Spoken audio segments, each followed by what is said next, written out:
اعوذ باللہ من الشیطان الرجیم بسم اللہ الرحمن الرحیم وَإِذَا مَرِضْتُ فَهُوَ يَشْفِينِ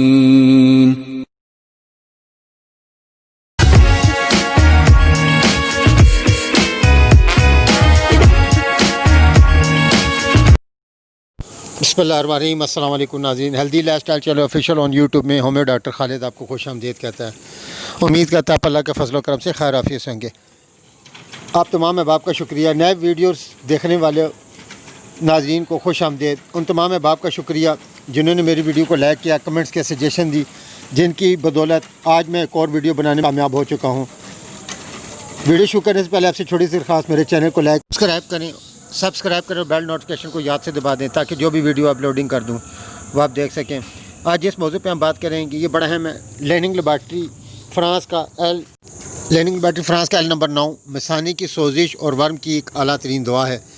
عموماً ایسے حضرات جو تیپیدک، سوزاک یا آتشی کے مرض رہ چکے ہوں، جراثیمی حملے کی بنا پر یا پراسٹیٹ کی ناقص صورتحال کی یا کسی اور وجہ سے آلات بول میں پتھری کی موجودگی یا مثانے میں رسولی کی وجہ سے سوزش مثانے کا شکار ہو جاتے ہیں، جس میں مثانے کی اندرونی جھلی پر سرخی، سوزش اور سوجن پیدا ہوتی ہے۔ بعض حالات میں یہ شدت پذیر ہو جاتی ہے اور بعض حالات میں معمولی۔ ایل نمبر 9 سوزش مثانے کی تمام علامات، مثلا مثانے کے ارد اور گرد گردے کا درد، شدت سے احساس، پیشاب کرتے وقت جلن، پیشاب کی نالی میں رکاوٹ کی بنا پر اخراج، قطروں کی صورت میں سوزش کی شدت کی صورت میں بخار، متلی، جسم کے ہر حصے میں ٹوٹن، پسینہ، ٹھنڈا پسینہ، بار بار پیشاب کی حاجت، بعض حالات میں پیشاب کا غیر ارادی اخراج، پیشاب میں پیپ اور خون، پیشاب بدبودار، دن بدن صحت کا انحطاط وغیرہ کا مکمل علاج ہے۔ ایل نمبر 9 برس کی تحقیق کے بعد مندرجہ ذیل علامات کے لیے شافی علاج کے طور پر پیش کیا گیا ہے۔ اس کا طریقہ استعمال اس طرح 20 قطرے تھوڑے سے پانی میں ملا کر دن میں 3 بار 1 گھونٹ پانی میں ڈال کر پی لیں، اور بچوں کو 10 قطرے 3 ٹائم 1 گھونٹ پانی میں ڈال کر پینے کے لیے دے دیں۔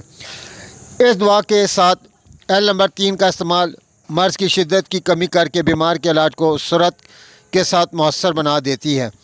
ناظرین، دوائی کے ساتھ اگر پرہیز کیا جائے تو دوائی 100% رزلٹ دیتی ہے۔ اس میں پرہیز تیز مرچ، مسالے دار، انڈا، گوشت، بیگن، ٹماٹر، پالک سے پرہیز کیا جائے۔